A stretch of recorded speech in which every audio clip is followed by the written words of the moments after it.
Nah, adapun agama-agama, semua agama-agama selain Islam, fa innama hiya muntajun tsaqafi, maka kita sebut semua itu sebagai produk budaya, ya ikhwan. Islam nggak boleh disebut produk budaya. Selain Islam terserah. Saudara, artinya terserah di sini kita nggak terlalu ikut campur ke sana. Yang penting jangan coba-coba kita menerima teori atau tesis atau konsep bahwa Islam dianggap produk budaya. Kalau agama lain disebut produk budaya, saudara, memang bisa dibuktikan. Kenapa selain Islam disebut muntajun tsaqafi? Kenapa selain Islam itu disebut merupakan produk budaya? Li'annaha ta'ti min indil bashar. Karena semua agama itu datang dari akal pikir manusia.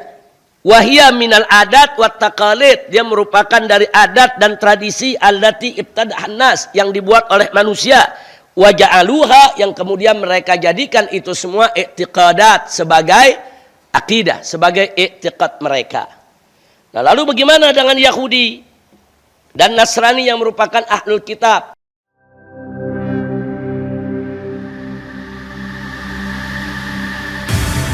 Islamic Brotherhood Television.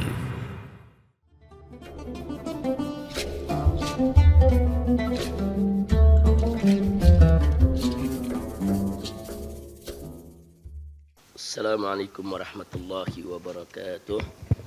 Alhamdulillah wassalatu wassalamu ala Rasulillah wa ala alihi wa sahbihi wa mawalah.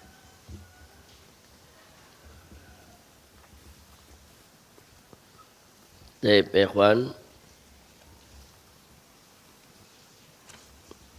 buka kitab kita halaman 71. Kita sudah sampai di halaman 71. Iftahul kitab wasma'u rahimakumullah.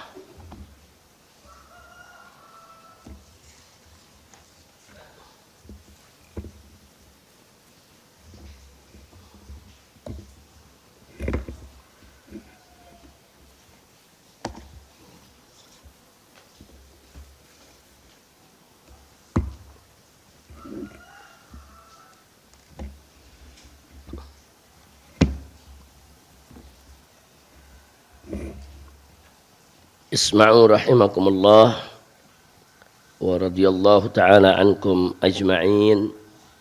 Bismillahirrahmanirrahim. Al-mas'alatu tsalitsah ad-dinu wath-thaqafah. Jadi masalah ketiga yang akan diuraikan di halaman ini yaitu tentang ad-dinu wath-thaqafah, tentang agama dan thaqafah. Laqad dzukira fima sabaq, sebagaimana telah diterangkan atau disebutkan pada halaman-halaman yang lalu, anna ma'na din lughatan, bahwa sesungguhnya arti daripada agama secara etimologi, secara bahasa, mustamilun ala jami' i'tiqadatin nas li'ibadati rabbihim. Jadi arti agama secara bahasa itu mencakup segala keyakinan orang, keyakinan manusia, li'ibadati rabbihim, untuk menyembah Tuhan mereka. Jadi keyakinan-keyakinan umat manapun untuk menyembah apa-apa yang mereka yakini sebagai Tuhan, secara bahasa itu disebut agama. Kita sudah bahas panjang lebar pada pasal yang lalu. Sawa'an kana samawiyan am ghairas samawi, baik itu agama yang samawi ataupun yang bukan samawi. Wa sawa'an kana dinal haq am din ghairil haq, baik itu agama yang hak atau agama yang tidak hak, yaitu agama yang batil. Famin hadzal makna lughawi, karenanya dari arti secara bahasa ini, annal islama wal yahuda wan nasara wa ghairaha min i'tiqadatin nas li li'ibadati rabbihim yusamma dinan. Nah, oleh karenanya semua agama, agama Islam, Yahudi, Nasrani, dan yang lainnya daripada keyakinan-keyakinan manusia untuk menyembah Tuhannya disebut dinan, disebut agama. Jadi kalau secara bahasa boleh semua agama disebut agama secara etimologi. Amma makna din syar'i, adapun makna agama secara syariat, fayutlaq ala dinil islami faqat, hanya boleh digunakan untuk agama Islam. Artinya hanya Islam yang patut disebut sebagai agama. Wala yutlaq ala ghairihi abadan. Jadi kalau secara istilah syar'i, agama yang lain itu enggak bisa disebut sebagai agama. Wala yutlaq ala ghairihi. Jadi enggak mungkin kata agama ini digunakan untuk selain Islam. Li'annal islama, karena agama Islam yuwafiqu wa yutabiq, yaitu dia punya apa yang ada dalam ajarannya sejalan sesuai mastalaha alaihil ulama, sesuai dengan makna istilah agama yang saudara disampaikan oleh para ulama, yang dibuat oleh para ulama, mastalaha alaihil ulama biddin. Jadi para ulama kita sudah mendefinisikan apa itu yang disebut agama, yaitu wa huwa wad'un ilahiyun sa'iqun li zawil uqulis salimati bi ikhtiyarihimil mahmud ila ma fihi salahuhum bidzati fi dunyahum wa ukhrahum. Jadi sudah kita sebutkan bahwa para ulama mendefinisikan agama adalah yaitu satu ketetapan yang datang dari Allah Subhanahu wa taala yang sesuai sejalan dengan pemikiran yang lurus, dengan akal yang sehat, yang menjadi pilihan yang terpuji bagi umat manusia untuk meraih daripada kebahagiaan dunia dan akhirat. Makna ini enggak dimiliki oleh agama apapun kecuali agama Islam. Nah, itu sudah tidak perlu kita bahas lagi, kita sudah bahas dengan panjang lebar pada halaman-halaman sebelumnya. Di sini sengaja diulang karena kita ingin melakukan komparasi. Kita mau lakukan perbandingan antara agama dengan sakofah. Agama begini nih. Nah, lalu sekarang sakofah bagaimana? Nah, karena kita mau bandingkan, kita sebutkan dulu soal agamanya, kita ulangi walaupun sudah kita pelajari sebelumnya. Sekarang kita masuk sakofah. Was-sakofah.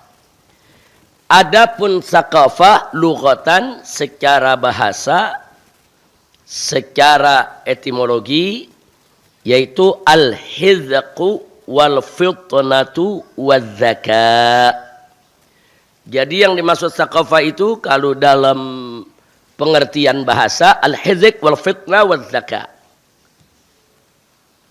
Ini kata hizq, fitnah, zaka sepintas lalu artinya sama. Tapi kalau kita membuka kitab Al-Furuqul Lughawiyah, ada perbedaan-perbedaan makna. Seperti dalam bahasa Indonesia.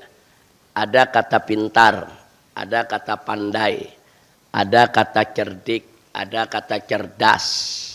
Sepintas lalu kan sama itu artinya. Sepintas lalu sama. Tapi sebetulnya artinya beda-beda.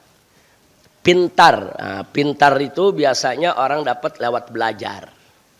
Jadi kalau dia belajar, dia kuasai apa yang dia pelajari, itu namanya pintar. Nah, kalau pandai itu biasanya dikaitkan dengan keterampilan praktek. Nah, dia pandai untuk menerapkan dia punya ilmu. Nah, jadi lebih mengarah kepada arti terampil. Kalau cerdik itu pemikir, yang suka mengeluarkan ide-ide. Jadi kalau dia senang melakukan pemikiran sampai mengeluarkan ide-ide yang bagus, itu namanya cerdik. Kalau cerdas, saudara, itu pandai menguasai, pintar menguasai masalah tanpa belajar. Jadi kalau dia menghadapi masalah, ada problem, bagaimana nih cara ngatasinya? Nah, dia bisa ngatasi, itu namanya cerdas.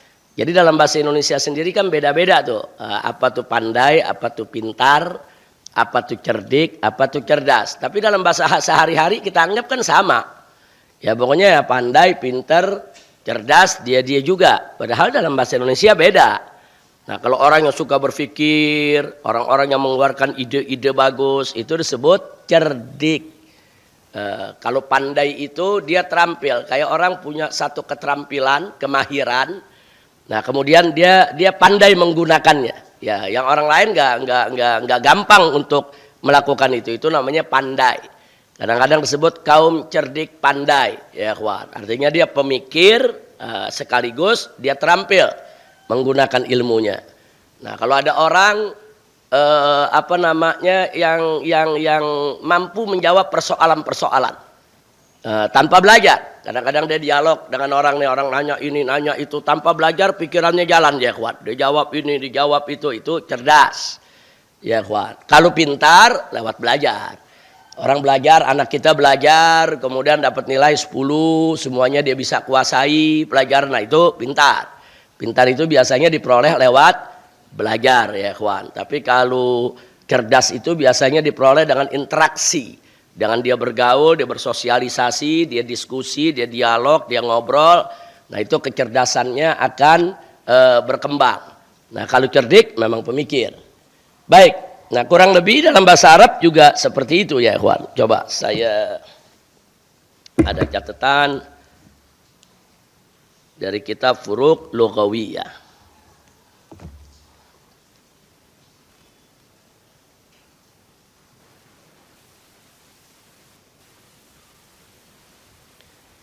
Saya bacakan sedikit. Di sini apa beda antara hizik, fitnah, dan zakat? Saudara. Kita mulai dari fitnah.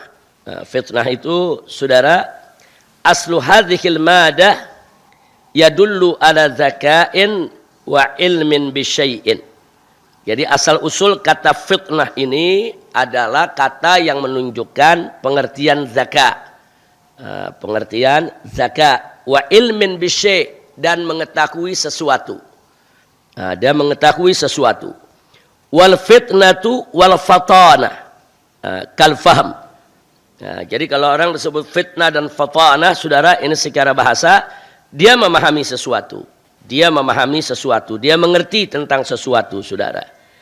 Wa rajulun fatinun bayyinul fitnah wa fatuna biddam idza saratil fatana lahu sajiyah. Wa rajulun fatin bi khusumati. Jadi orang yang disebut fatanah itu, saudara, kalau dalam bahasa Indonesia, saudara, fatanah itu cerdas ya kawan. Jadi bukan sekedar pintar belajar, tapi dia cerdas. Dia bisa mengatasi sesuatu, dia bisa menjawab persoalan, dia bisa mengurai permasalahan. Nah itu biasanya disebut fitnah. Ya, biasa juga disebut fatanah, bukan fatanah, tapi fatanah. Nah, fitnah atau fatanah, saudara. Baik. Nah kemudian kalau maknanya secara istilah, al-fitnah itu al-ilmu bisyai' min wajhin ghamid. Artinya mengetahui sesuatu yang enggak mudah untuk diketahui. Nah kalau kita mengetahui oh langit biru, itu enggak disebut fatanah ya ikhwan. Dengan kita lihat langit biru ya sudah. Itu enggak fatanah namanya. Dia tahu, itu dia punya ilmu. Tapi dengan mengetahui sesuatu yang lumrah untuk diketahui orang, itu bukan fitnah. Nah, fitnah itu, fatanah itu mengetahui sesuatu yang enggak gampang diketahui oleh orang ya ikhwan. Kecuali dia punya ilmu, saudara, dia menguasai persoalan, itu disebut fatana, fitnah, fatana. Kemudian disebutkan lagi, saudara, dalam kitab dari Ayat Makarim Syariah yang menarik oleh Ar-Raghib, al-fitnatu sur'atu idrak ma yuqsad iskal. Sur'atu idrak, kecepatan untuk mengetahui sesuatu. Nah, cepat cara berpikirnya, saudara, nggak lambat. Nah, itu yang tadi kita artikan dia cerdas. Nah, dia dalam memahami sesuatu itu dia cerdas. Itu namanya fatana. Jadi fatana itu bukan sekedar pintar. Kalau pintar siapapun bisa pintar, belajar dia pintar. belajar sesuatu, dia bisa menjawab pertanyaan-pertanyaan ujian di sekolah, dia sudah pintar ya ikhwan. Tapi apakah dia cerdas? Belum tentu. Ya, dia pintar di dalam menguasai pelajaran-pelajaran dia. Tapi apa dia cerdas untuk menjawab berbagai macam persoalan? Belum tentu. Nah, maka itu, saudara, fatonah itu sebagaimana kita ketahui dalam bahasa Indonesia boleh kita sebut dia cerdas, pintar dan cerdas, ya ikhwan. Nah, kemudian kita lanjutkan lagi di sini, saudara. Lalu apa bedanya dengan zakat? Nah, dengan zakat dengan fitnah ini secara umum artinya sama. Zakat yaitu zaki, orang yang pintar itu disebut zaki, zakiyun. Nah, jadi kalau seorang laki-laki, saudara, dia memiliki fitnah, maka disebut rajulun fatinun. Tapi kalau seorang laki-laki dia memiliki zakat, saudara, itu disebut rajulun zakiyun. Nah, sekarang apa beda fitnah dengan zaki? Nah, di sini disebutkan, saudara, bahwa zaki itu adalah suratul idrak wa hiddatul fahm. Kecepatan di dalam mengetahui sesuatu dan hiddatul fahm, ketajaman pemahaman. Makanya disebutkan az-zaka itu tamamul fitnah. Jadi kalau fatonahnya tinggi, saudara, sempurna, itu disebut zakat. Jadi zakat itu sebetulnya di atas fatanah ya ikhwan. Jadi ada fitnah, fatanah, ada zaki. Zaki itu fatanahnya udah sempurna dia. Nah, kalau fatanahnya udah sempurna, jadi dia cepat menguasai sesuatu, memahami sesuatu, dan tajam, yaitu cara berfikirnya. Itu disebut zaki. Nah, bukan zaki ya. Kalau zaki dari kata zaka, zaki, zaka, orang yang suci. Orang yang suci dengan zaki. Tapi kalau dengan zal, zaki, nah itu orang yang cerdik pandai. Nah, baik, sekarang kita mau lihat, saudara, di sini kita lihat al-farqu bainal fitnah wa zaka. Beda antara fitnah dan zaka dalam kitab Furuq al-Lughawiyah disebutkan az-zaka'u tamamul fitnati. Jadi yang disebut zakat itu adalah tamamul fitnati, kesempurnaan fatanahnya. Orang yang mencapai kesempurnaan fatanah itu disebut zaki. Jadi cerdas betul dia, pintar betul dia. Nah, terus dalam bahasa Arab masih ada juga tadi kita sebut al-hizik, saudara. Nah, apa itu yang dimaksud dengan hizik? Nah, kita lihat di sini. Satu persatu, di sini ada kais, ada hizik, ya ikhwan. Jadi dalam bahasa Arab kalau disebut hazzaqas sabiyul Qur'an, maknahu annahu balagha akhirah wa qata ta'allumah. Jadi kalau seorang anak kecil dia mempelajari Al-Qur'an sampai tamat. Dia baca sampai khatam. Nah, kemudian dia kuasai itu. Bagaimana cara membaca Al-Quran yang baik. Itu disebut anak yang hazik. Waladun hazik. Oh, ini anak pintar belajarnya. Nah, anak ini nih belajarnya bagus, pintar, lancar. Itu hazik ya ikhwan. Jadi secara umum memang yang namanya hizik, fitnah, zakat secara umum artinya sama. Pokoknya pintar, pandai, cerdas, cerdik, masuk di dalam pengertian ini ya ikhwan. Nah, as-saqafah secara bahasa mencakup semua itu, saudara. Jadi apa-apa yang lahir dari kecerdasan, dari kepintaran, dari kepandaian, saudara, itu semua disebut saqafah. Nah, kalau dalam bahasa Indonesia ini saqafah biasa suka diartikan wawasan atau kadang-kadang diartikan peradaban. Jadi orang disebut memiliki peradaban kalau dia punya ilmu, dia cerdas, dia pandai, itu namanya memiliki peradaban yang tinggi. Nah, itu yang disebut saqafah.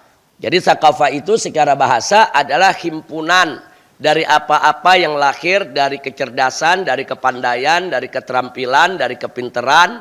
Nah, itu disebut saqafah. Wa jaa fil mu'jamil wasit anna saqafata hiyal ulum wal ma'arif wal funun allati yatlubul hizqa fiha. Jadi dalam Mu'jam Wasit disebutkan bahwa tsaqafah itu ialah kumpulan daripada aneka ragam ilmu pengetahuan. Jadi dalamnya ada kumpulan ilmu, kemudian pengetahuan, budaya, saudara, yang mana membutuhkan kecerdasan di dalam memahaminya. Itu yang disebut tsaqafah. Wa hunaka al-adidu min at-ta'rifatil 'ammah limakna tsaqafah al-istilahi. Jadi di sana ada beberapa definisi yang umum untuk makna tsaqafah secara terminologi. Minha, diantaranya annaha majmu'atun minal qiyami wal qawa'id allati yaqbaluha afradul mujtama'. Jadi ada mengartikan tsaqafah itu adalah kumpulan daripada nilai dan kaidah-kaidah kehidupan yang diterima oleh anggota masyarakat. Jadi kalau anggota suatu masyarakat, apakah masyarakat tingkat kampung, desa, kota, kabupaten, negara, ya kawan. Nah, kalau ada sekumpulan nilai-nilai kehidupan, norma-norma, begitu juga qawaid, prinsip-prinsip kaidah kehidupan yang ada di tengah mereka, mereka sepakat itu merupakan bagian daripada prinsip hidup mereka, itu disebut tsaqafah. Nah, kemudian wa minha, diantaranya yang lain lagi mendefinisikan bahwa tsaqafah itu annaha al-ma'arif wal ma'ani allati tafhamuha jama'atun minan nas wa tarbitu bainahum min khilali wujudi nuzumin mustarakah. Nah, yang lain lagi mengartikan bahwa tsaqafah itu adalah kumpulan dari pengetahuan, saudara, dan nilai-nilai kehidupan yang dipahami oleh suatu masyarakat dan mengikat di antara mereka sebagai aturan kehidupan. Jadi nuzum itu dari kata nizam, sistem kehidupan, nizam. Nuzumin mustarakah, satu sistem, saudara, yang mereka berserikat, mengikat mereka. Jadi kalau ada satu sistem tata cara kehidupan yang mengikat suatu masyarakat di suatu tempat, itu disebut tsaqafah. Ya, tingkatnya ya bisa desa, bisa provinsi, bisa negara, dan seterusnya. Ada lagi yang mengartikan wa minha, bahwa tsaqafah itu adalah annaha wasilatun tu'malu 'alal jam'i bainal afrad an tariq majmu'atin minal awamil. Jadi ada juga yang mengatakan tsaqafah itu adalah jalan atau cara, saudara, yang menggabungkan antara anggota-anggota masyarakat, saudara, di mana ada unsur-unsur kesamaan perilaku di antara mereka. Nah, dengan apa yang kita baca tadi, berarti memang yang namanya tsaqafah ini, saudara, banyak takrifnya, banyak definisinya. Nah, makanya kadang-kadang adat istiadat disebut tsaqafah, kebudayaan disebut tsaqafah. Saudara, wawasan kebangsaan disebut tsaqafah. Jadi tsaqafah ini maknanya banyak secara terminologi. Jadi kalau ada yang tanya apa sih dalam bahasa Arabnya wawasan, ya tsaqafah. Apa sih yang namanya kebudayaan, tsaqafah. Walaupun kadang-kadang disebut juga hadarah, ya kawan. Nah, jadi tsaqafah itu bisa diartikan peradaban, bisa diartikan budaya, bisa diartikan tradisi, bisa diartikan satu sistem nilai kehidupan yang diakui oleh suatu masyarakat, disepakati menjadi istiadat, beradat istiadat yang berakar di tengah mereka. Baiklah, wa bighaddin nazar, nah, terlepas dari pandangan an mukhtalifit ta'rifat, dari aneka ragam definisi tersebut di atas, faminal muttafaqu bainal ulama, yang jelas yang disepakati oleh ulama, anna tsaqafah, bahwa tsaqafah adalah, saudara, tu'tabar minal muktasabatil insaniyah. Nah, yang jelas apapun definisinya, tsaqafah itu tidak lain dan tidak bukan daripada hasil produk yang datang dari manusia. Muktasabat, sesuatu yang diperoleh, diraih, didapat, ya kawan, oleh manusia. Allati yahsulu 'alaiha al-afrad minal bi'atil fikriyah allati yujiduna biha. Yang mana, saudara, tsaqafah itu merupakan produk yang didapatkan oleh manusia dari apa? Dari bi'ah fikriyah. yaitu daripada upaya pemikiran mereka. Sehingga dengan demikian, huna ittadahal farqu bainad din was tsaqafah. Dengan demikian jelas beda antara agama dengan tsaqafah. Huwa, saudara, annal awal mamba'uhu wahyun ilahi. Ya, perbedaannya yang pertama yaitu agama sumbernya adalah wahyu ilahi. Amma tsani, sedangkan yang kedua yang disebut tsaqafah, famamba'uhu, maka sumbernya adalah fikrun basyari, hasil pemikiran manusia. Nah, itu al-farq asasi. Jadi kalau ada yang tanya apa beda yang utama antara agama dengan tsaqafah, bedanya agama datang bersumber dari wahyu ilahi, sedangkan tsaqafah datang dari pemikiran manusia. Itu dulu yang mesti kita lihat. Makanya dari kemarin kita sudah sebutkan bahwa agama Islam ini bukan muntajun tsaqafi, bukan produk tsaqafah, bukan produk budaya, bukan. Kenapa? Karena Islam bersumber dari wahyu. Sedangkan muntajun tsaqafi, produk budaya itu hasil pikiran manusia. Dan Islam bukan hasil pikiran manusia. Liza, karenanya, innal islama laisa bimuntajin tsaqafiyyin. Nah, ini kemarin kita sudah paparkan panjang lebar.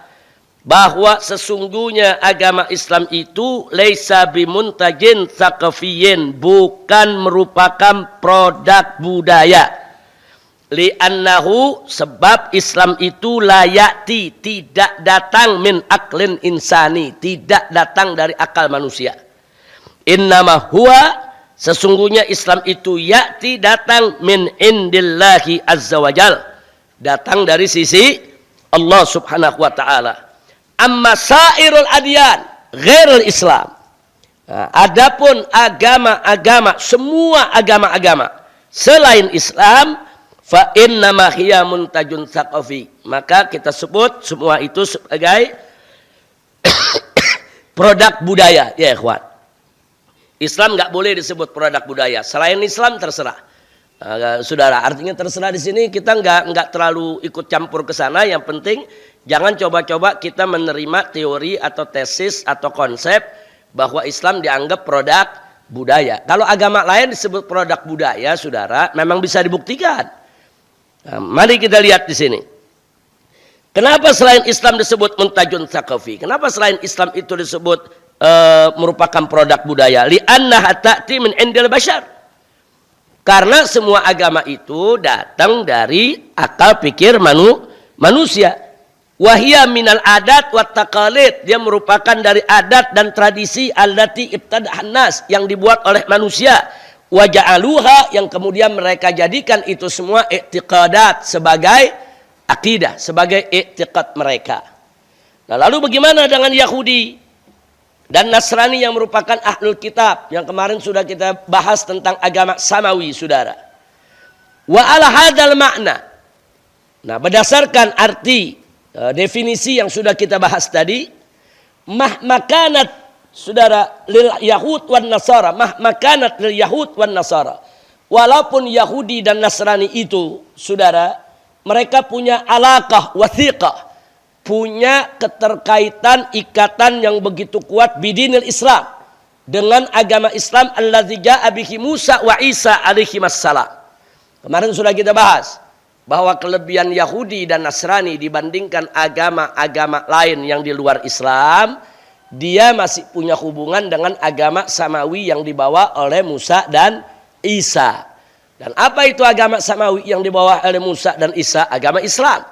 Semua nabi membawa agama Islam. Gak ada nabi bawa agama Nasrani, nabi bawa agama Yahudi, gak ada, ya ikhwan. Akan tetapi ya, asal usul Yahudi pada awalnya, pengikut Yahudi itu merupakan pengikut Nabi Musa. Nah, dulu mereka mengikuti ajaran Nabi Musa yang merupakan ajaran tauhid, dan mereka Islam. Nah, kemudian saudara, di tengah jalan proses daripada sejarah mereka menyelewengkan ajaran Nabi Musa. Mereka nyelewengkan yang tadinya ajaran Nabi Musa nggak ada tauhid, ada tauhid, tidak ada syirik, mereka masukkan syirik, ya ikhwan. Mereka masukkan, mereka katakan Uzair anak Allah lah dan lain sebagainya.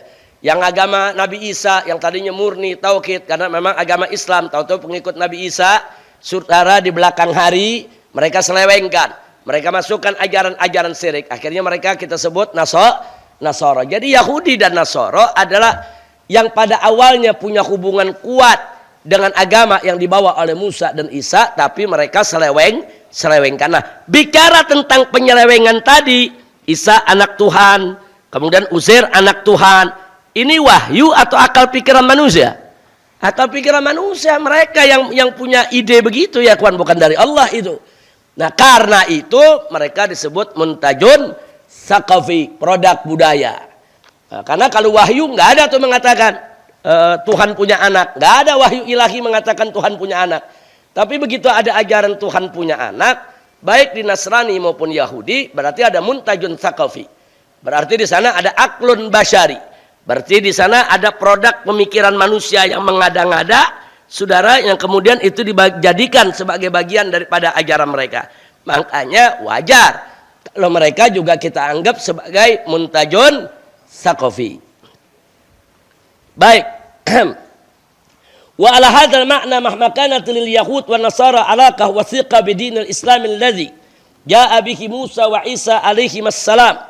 Ghair annaha qad dakhalatha tahrifat aqdiyah. Udah dimasukin dengan tahrifat aqdiyah, penyelewengan akidah. Wa tilka tahrifat ja'at min afkarin nas. Nah, penyelewengan tadi datang dari pemikiran manusia wa hawahum dan hawa nafsu mereka, hatta sorot sehingga menjadi min muntajatin saqafiyatin basyariyah. Dia menjadi produk budaya hasil pemikiran akal manusia. Kesimpulannya bahwa kalau kita bicara agama dan thaqafah, yang agama itu adalah Islam, selain Islam adalah thaqafah. Nah, itu yang perlu kita ketahui. Jadi sekali lagi bahwa Islam laisa bimuntajin thaqafiyyin. Alhamdulillahirabbil alamin.